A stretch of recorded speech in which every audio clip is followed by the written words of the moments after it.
大，我分动多人，没有多三个里堂个在买还， ဘယ်ဇလန်တွဲလဲအမေရဲ့ 我三两多里，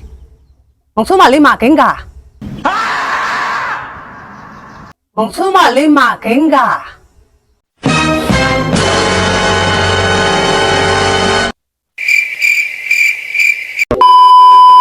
မေဒါဘာလို့အဆင်မပြေဘူးဗျာဒါတကယ်ကိုအသုံးကျရလူပဲ မဟုတ်တာတာရဲ့တကယ်တော့တာအတုံးကြပါသေးတယ် ဟုတ်လားမေဘယ်နေရာအသုံးကျတည်းရလဲ အတုံးမကြတဲ့လူကိုပြလိုက်ပါဆိုရင်ဥပမာအနေနဲ့တာကိုပြလိုက်ယူမယ်လေ Emotional damage